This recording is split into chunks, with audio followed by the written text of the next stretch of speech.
মদিনার আকাশে রমজানের আনন্দ ছড়িয়ে পড়ল। চারিদিকে সেহরির প্রস্তুতি। কিন্তু হযরত ফাতেমা রাদিয়াল্লাহু তাআলা আনহার ঘর ছিল নীরব নিস্তব্ধ। হযরত ফাতেমা রাদিয়াল্লাহু তাআলা আনহা সারা রাত ইবাদত করার পর রোজা রাখবেন, তাই সেহরি খাবার জন্য এগিয়ে গেলেন। কিন্তু দেখলেন ঘরে এক ফোঁটা পানি ছাড়া আর কোনো খাবার নেই। তিনি একটু পানি পান করলেন এবং আল্লাহর কাছে দোয়া করে বললেন, হে আল্লাহ, তোমার সন্তুষ্টির জন্যই আমি এই রোজা রাখছি। তুমি যদি আমাদেরকে অভাব দাও সেটাও তোমার রহমত।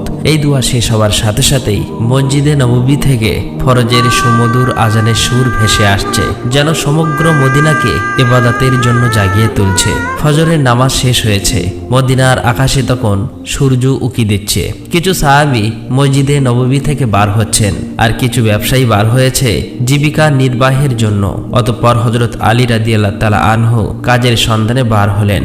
এদিকে সকাল যত এগিয়ে যাচ্ছে ক্ষুধার জ্বালা তত প্রবল হচ্ছে। হযরত ফাতেমা রাদিয়াল্লাহু তাআলা আনহা নিজে তো পানি ছাড়া কিছুই খায়নি, তবুও ঘরের কোণে বসে আল্লাহর ইবাদত করছে। এমন সময় ছোট্ট হাসান হুসাইন রাদিয়াল্লাহু তাআলা আনহু ধীরে ধীরে মা ফাতেমার কাছে আসলো এবং কোমল কণ্ঠে বলল, আম্মাজান, আমাদের প্রচন্ড ক্ষুধা লাগছে, আমাদের কিছু খেতে দিন, ক্ষুধার জ্বালা আর সহ্য করতে পারছি না। এই কথা শুনে হযরত ফাতেমা রাদিয়াল্লাহু তাআলা আনহার চোখের কোণায় পানি চলে আসলো। হৃদয়টা যেন হাহাকার হয়ে উঠল। তিনি কিছুই বলতে পারছে না, তবুও হাসি মুখে তাদের বললেন, বাবা, এই জীবন তো পরীক্ষা মাত্র। বাবা, একটু অপেক্ষা করো, ইনশাল্লাহ তোমার আব্বাজান কিছু খাবার নিয়ে আসবেন। এটা শুনে শিশু হাসান এবং হুসাইন রাদিয়াল্লাহু তাআলা আনহু আনন্দিত হয়ে সেখান থেকে চলে গেলেন। কিন্তু তিনি নিজেও ইফতারের অপেক্ষায় আছে। তার নিজের প্রচন্ড ক্ষুধা লাগছে, মাথাটা হালকা ঝিমঝিম করছে। তখন তিনি আল্লাহর কাছে দোয়া করে বললেন, হে আল্লাহ, তুমি আমাদের রিজিক দাতা। আল্লাহ গো, তুমি আমাদের রিজিক দাও। তুমি আমাদের সন্তানদের কষ্ট সহ্য করার শক্তি দাও। তুমি আমাদের ঈমান দৃঢ় রাখো। এই কঠিন পরীক্ষার মাঝেও তার হৃদয়ে কোনো বিদ্রোহ নেই, কোনো হতাশ নেই, আছে শুধু ধৈর্য আর তাওয়াক্কুল। এদিকে হযরত আলী রাদিয়াল্লাহু তাআলা আনহু তখন কাজের সন্ধান পেলেন না। সূর্য ধীরে ধীরে মধ্য আকাশে উঠে এসেছে। উত্তপ্ত রোদ ও গরমের তীব্রতা মদিনার মাটিকে ঝলসে দিচ্ছে। কিন্তু বাড়ির কথা ভাবতেই হযরত আলী রাদিয়াল্লাহু তাআলা আনহুর চোখে পানি চলে আসলো।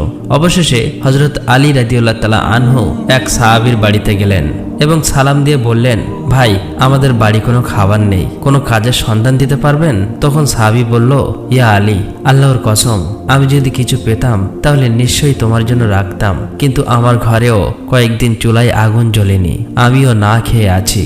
এই কথা শুনে হযরত আলী রাদিয়াল্লাহু তাআলা আনহু স্তব্ধ হয়ে গেল। তখন তিনি সান্ত্বনা দিয়ে বললেন, নিশ্চয়ই আল্লাহ তাআলা কোনো না কোনো ব্যবস্থা করবেন।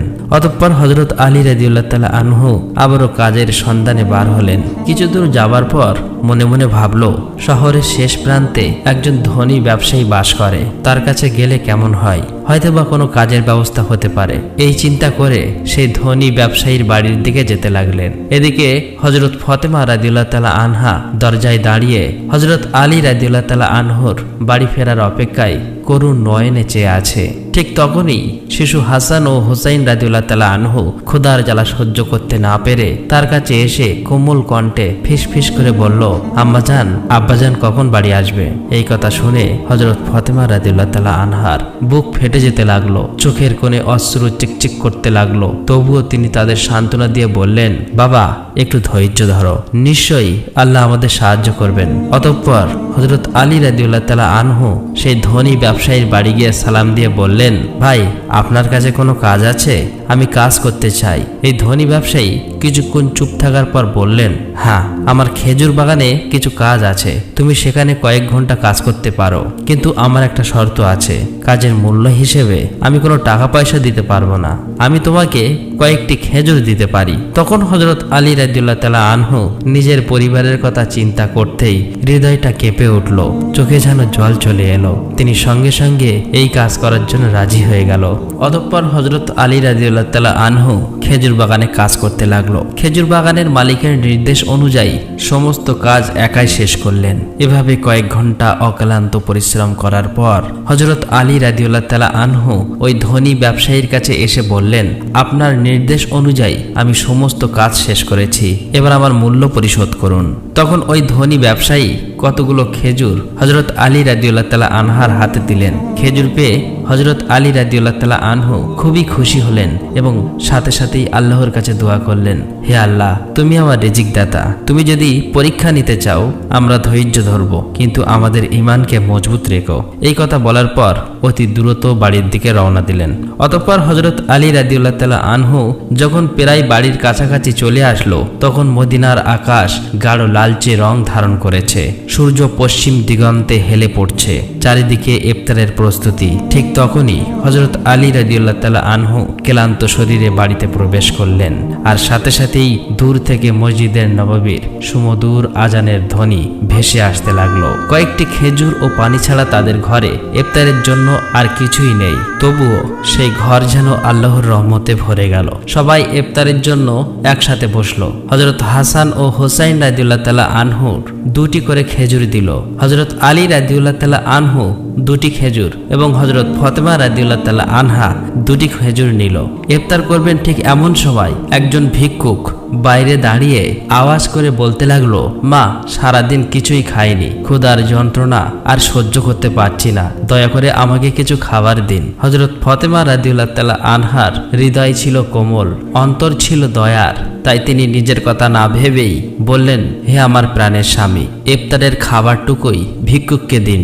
হযরত আলী রাদিয়াল্লাহু তাআলা আনহা বললেন, হে ফাতেমা, তুমি কি খেয়ে ইফতার করবে? তখন ফাতেমা রাদিয়াল্লাহু তাআলা আনহা বললেন, আমি শুধুমাত্র পানি পান করেই ইফতার করব। হযরত আলী রাদিয়াল্লাহু তাআলা আনহু অবাক হলেন, আর কিছুই বললেন না। সেই খাবারটুকু ভিক্ষুককে দিয়ে দিলেন এবং তিনি দোয়া করলেন, হে আল্লাহ, হে আমার রব, আমাদের এই ত্যাগ তুমি কবুল করে নিও। পরের দিন রোজা রাখার জন্য হযরত ফাতেমা রাদিয়াল্লাহু তাআলা আনহা শুধু পানি পান করলেন। অতঃপর পরের দিন সকালবেলা হযরত আলী রাদিয়াল্লাহু তাআলা আনহু ইফতারের জন্য কিছু আটা সংগ্রহ করে বাড়ি আনলেন। তখন হযরত ফাতেমা রাদিয়াল্লাহু তাআলা আনহা সেই আটা দিয়ে কয়েকটি রুটি বানালেন। এভাবেই সারাদিন যখন অতিক্রম হয়ে ইফতারের সময় চলে আসলো, তখন চারিদিকে ইফতারের প্রস্তুতি, খুশির আমেজ। কিন্তু হযরত ফাতেমা রাদিয়াল্লাহু তাআলা আনহার ঘর নীরব নিস্তব্ধ। তিনিও রোজা রেখেছিলেন, কিন্তু সামান্য কয়েকটা রুটি আর পানি ছাড়া ঘরে আর কিছুই নেই। কষ্ট, অভাব, তবুও ধৈর্যর এক অপূর্ব সৌন্দর্য ফুটে উঠেছিল সে ঘরে। ছোট্ট হাসান ও হোসাইন রাদিয়াল্লাহু তাআলা আনহু, হযরত আলী রাদিয়াল্লাহু তাআলা আনহু সবাই বাড়িতে ফিরে আসতে লাগলেন। ইফতারের সময় হয়ে গেছে, সবাই একসাথে বসে ইফতার করবে। সবাইকে মাত্র 2টি করে রুটি দিলেন। খেতে যাবে এমন সময় আবারও বাইরের থেকে এক করুণ কণ্ঠ ভেসে আসলো, ইয়া আহলুল বায়ত, আমি 3 দিন ধরে অভুক্ত। আমি শুনেছি তোমরা আল্লাহর পথে দানশীল, যদি কিছু খাবার থাকে আমাকে দেবে, ক্ষুধার যন্ত্রণা সহ্য করতে পারছি না। হযরত ফাতেমা রাদিয়াল্লাহু তাআলা আনহা ছিলেন অত্যন্ত দানশীল, তাই তিনি হযরত আলী রাদিয়াল্লাহু তাআলা আনহুকে বললেন, হে আমার প্রিয় স্বামী, এই ভিক্ষুককে রুটিগুলো দান করে আসুন। তিনি বললেন, হে ফাতেমা, তুমি খাবে না? হযরত ফাতেমা রাদিয়াল্লাহু তাআলা আনহা বললেন, আমার যদি ক্ষুধা লাগে তবে সেও তো ক্ষুধার কষ্টে কাতরাচ্ছে। আমরা তো দুনিয়ার সুখের জন্য সৃষ্টি হয়নি, আমাদের তো আল্লাহর সন্তুষ্টি অর্জন করাই একমাত্র উদ্দেশ্য। তখন হযরত আলী রাদিয়াল্লাহু তাআলা আনহু দেখলেন মা ফাতেমার হাতে শুধুমাত্র পানি ছাড়া আর কিছুই নেই। তিনি সেই ভিক্ষুককে রুটিগুলো দিয়ে আসলেন। মনে মনে বলতে লাগলেন, হে ফাতেমা, তুমি কি জানো তুমি কেমন পরীক্ষা দিচ্ছ? নিজে না খেয়ে অপরকে খাওয়ালে নিশ্চয়ই আল্লাহ তোমার এই দান কবুল করবে। ঠিক ওই সময় আল্লাহ রাব্বুল আলামিন হযরত জিবরাইল আলাইহিস সালামকে হুকুম করলেন, জিবরাইল, তুমি যাও, আমার প্রিয় হাবিব মুহাম্মাদের প্রিয় কন্যা ফাতেমা যেভাবে ত্যাগ, ধৈর্য, কঠিন পরীক্ষা দিয়েছে তা অতুলনীয়। নিজে না খেয়ে অপরকে খাবার দিয়েছে, তার ঘরে এখন খাবার নেই, তুমি জান্নাত থেকে তাদের জন্য খাবার নিয়ে যাও। এই হুকুম পাওয়া মাত্রই হযরত জিবরাইল আলাইহিস সালাম জান্নাত থেকে সুগন্ধি রুটি, খেজুর, মধু নিয়ে হযরত আলী রাদিয়াল্লাহু তাআলা আনহুর বাড়ির দরজার সামনে মানুষ রূপে হাজির হলেন। তখন হযরত ফাতেমা রাদিয়াল্লাহু তাআলা আনহু শুধুমাত্র পানি পান করে আবার আল্লাহর ইবাদতে মগ্ন ছিলেন। ঘরের বাইরে থেকে আবার এক আওয়াজ ভেসে আসলো, হে আহলুল বায়ত। এই কণ্ঠ শুনে হযরত আলী চমকে উঠলেন। তখন হযরত আলী রাদিয়াল্লাহু তাআলা আনহু ঘরের বাইরে বার হয়ে দেখলেন একজন সুপুরুষ হাতে একটি পাত্র নিয়ে দাঁড়িয়ে আছে। তিনি জিজ্ঞেস করলেন, আপনি কে? অপর দিক থেকে উত্তর এলো, আমি আল্লাহর পক্ষ থেকে প্রেরিত একজন দাস। তোমরা যেভাবে তোমাদের ক্ষুধা সহ্য করে অন্যের মুখে খাবার তুলে দিয়েছ, আল্লাহ তোমাদের জন্য জান্নাতের রিজিক পাঠিয়েছেন। এই কথা শোনা মাত্রই হযরত আলী রাদিয়াল্লাহু তাআলা আনহুর অন্তর কেঁপে উঠল, তার চোখে জল ভরে গেল। অতঃপর জিবরাইল আলাইহিস সালাম খাবারগুলি দিয়ে সেখান থেকে বিদায় নিলেন। তখন হযরত আলী রাদিয়াল্লাহু তাআলা আনহু খাবারগুলি নিয়ে ঘরে প্রবেশ করলেন এবং বললেন, হে ফাতিমা, দেখো দেখো দেখো, আমাদের রব কত মহান, আমাদের জন্য জান্নাত থেকে রিজিক পাঠিয়েছেন। এই কথা শুনে হযরত ফাতিমা রাদিয়াল্লাহু তাআলা আনহা ধীরে ধীরে সেখানে এলেন। এগুলি দেখে বিস্ময় হতবাক হয়ে গেলেন। এক মধুময় নয়নে ওই পাত্রের দিকে তাকিয়ে রইল আর মনে মনে ভাবতে লাগলেন, হে আল্লাহ, তুমি কতই না মহান। তিনি বুঝতে পারলেন এটি কোনো সাধারণ খাবার নয়। এত সুগন্ধি রুটি, মধু, খেজুর, এ তো জান্নাতের খাবার। এদিকে শিশু হাসান এবং হোসাইন রাদিয়াল্লাহু তাআলা আনহু সেখানে এসে বললেন, আম্মাজান, এই খাবারগুলো কাদের এবং কোথা থেকে এসেছে? তখন হযরত ফাতিমা রাদিয়াল্লাহু তাআলা আনহা তাদেরকে বললেন, বাবা, খাবারগুলো আমাদের মহান আল্লাহ রাব্বুল আলামিন আমাদের জন্য জান্নাত থেকে খাবার পাঠিয়েছেন। হযরত হাসান এবং হোসাইন রাদিয়াল্লাহু তাআলা আনহু বললেন, আম্মাজান, এটা কি সত্যি? তিনি বললেন, বাবা, এটা সত্যি, এটি আল্লাহর রহমত। সেই সময় হযরত ফাতিমা রাদিয়াল্লাহু তাআলা আনহার চোখে জল টলমল করছিল। তখন তারা সবাই আল্লাহর শুকরিয়া আদায় করলেন। খাবার মুখে দেওয়ার পরই তাদের চোখ থেকে অশ্রু ঝরে পড়ল। এই খাবার ছিল আল্লাহর ভালোবাসার প্রমাণ। অতঃপর পরের দিন সকাল থেকেই সমগ্র মদিনার অলিতে গলিতে এই খবর প্রকাশ হয়ে গেল যে হযরত ফাতিমা রাদিয়াল্লাহু তাআলা আনহার ঘরে আল্লাহর পক্ষ থেকে জান্নাত থেকে খাবার এসেছে। এমনকি স্বয়ং রাসূল সাল্লাল্লাহু আলাইহি ওয়াসাল্লামও জানতে পারলেন। এই খবরটি পেয়ে অনেকেই অবাক হলেন, অনেকে আনন্দিত হলেন, আবার অনেকের ঈমান আরো মজবুত হলো। কিন্তু অন্যদিকে অনেক মুনাফিক যারা সন্দেহপ্রবণ ছিল, তাদের এই কথাটি কোনো মতেই বিশ্বাস হচ্ছিল না। তাদের মধ্য থেকে একদল লোকের কাছে গিয়ে বলল, তোমরা কি সত্যি বিশ্বাস করো যে জান্নাত থেকে খাবার আসতে পারে? তখন ওই লোকগুলো বলল, আল্লাহ তাআলা চাইলে সবকিছুই সম্ভব, কিন্তু শুধুমাত্র ফাতেমার জন্য কেন জান্নাত থেকে খাবার আসবে? এইসব সন্দেহপ্রবণ কথা ধীরে ধীরে মদিনার অলিতে গলিতে ছড়িয়ে পড়ল। যখন মুহাম্মদ সাল্লাল্লাহু আলাইহি ওয়াসাল্লামের কানে এই খবরটি পৌঁছালো, তখন তিনি সবার উদ্দেশ্য করে বললেন, হে মদিনাবাসী, তোমরা কি বিশ্বাস করো না যে আল্লাহ তার বান্দাদের জন্য অলৌকিক ব্যবস্থা করতে পারেন? যদি আল্লাহ মেরাজের রাতে আমাকে জান্নাতে নিয়ে যেতে পারেন, তবে তিনি কি আমার কন্যার জন্য জান্নাতের খাবার পাঠাতে পারেন না? আমার কন্যা ফাতেমা জান্নাতের নারীদের সর্দারিনী। আল্লাহ তাকে যে মর্যাদা দিয়েছেন তা অতুলনীয়। এই ঘটনা সেই মর্যাদার একটি নিদর্শন। অতঃপর হযরত মুহাম্মদ সাল্লাল্লাহু আলাইহি ওয়াসাল্লাম সূরা আত-তালাকের একটি আয়াত তেলাওয়াত করে শোনান, যার বাংলা অর্থ, যে ব্যক্তি তাকওয়ার পথে চলে আল্লাহ তাকে এমনভাবে রিজিক দান করেন যা সে কল্পনাও করতে পারে না। তখন সবাই নীরব হয়ে গেল। এই কথাগুলো শুনে সাহাবীরা আরো দৃঢ় ঈমান লাভ করলেন। যখন এই ঘটনা সমগ্র মদিনায় এক আলোড়ন সৃষ্টি করলেন, তখন মুনাফিক কাফেররা ক্রোধে ফেটে পড়ল। তাই তাদের অনুসারীদের ডেকে বলল, তোমরা কি দেখেছ মুহাম্মাদের কন্যা এমন মর্যাদা পেয়েছে যা পৃথিবীর অন্য কেউ পায়নি? যদি এই ঘটনা আরো প্রচার হতে থাকে, তাহলে মানুষের ঈমান আরো শক্তিশালী হবে এবং আমাদের ষড়যন্ত্র ব্যর্থ হয়ে যাবে। তখন তাদের এক অনুসারী বলল, আমরা কি করতে পারি? তখন এই কাফির মুনাফিকরা বলল, মানুষের মনে সন্দেহ ঢুকিয়ে দাও। তোমরা বলবে, এ তো কেবল একটি গল্প, হয়তো ফাতেমা স্বপ্ন দেখেছেন। আরো বলবে, মুহাম্মদ শুধু তার কন্যার মর্যাদা বাড়ানোর জন্য এমন কথা বলছেন। আমরা তো কখনোই জান্নাতের খাবার দেখিনি, হয়তো এটি একটি গল্প। এই কথা মতো পরের দিন থেকে কাফের মুনাফিকদের দল অলিতে গলিতে বাড়িতে বাড়িতে গিয়ে প্রচার করতে লাগলো যে এটি একটি মিথ্যা গল্প। এভাবেই প্রচার করতে করতে একদল সাহাবীদের কাছে গিয়ে বলল, শুনুন ভাইয়েরা, আপনাদেরকে বোকা বানানো হচ্ছে, এটি সত্যি ঘটনা নয়, এটি মিথ্যা ঘটনা। তখন ওই সাহাবীরা বলল, যিনি আমাদের জন্য কোরআন অবতীর্ণ করেছেন, তিনি কি জান্নাত থেকে খাবার পাঠাতে পারেন না? আর মুহাম্মদ সাল্লাল্লাহু আলাইহি সাল্লাম তো আল্লাহর প্রিয় রাসূল, তিনি কখনোই মিথ্যা কথা বলেন না। অতএব তাদের ঈমানের কাছে ওই কাফেররা হেরে গেল। এভাবেই এই দণ্ড ধীরে ধীরে ছড়িয়ে পড়তে লাগলো। এই ঘটনার পর এক রাতে হযরত ফাতেমা রাদিয়াল্লাহু তাআলা আনহা ধীরে ধীরে নিজের কক্ষে গেলেন।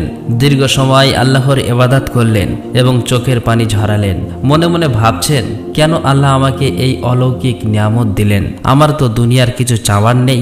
আমার একমাত্র চাওয়া আল্লাহ যেন আমাদের সবাইকে জান্নাতে একসঙ্গে রাখেন।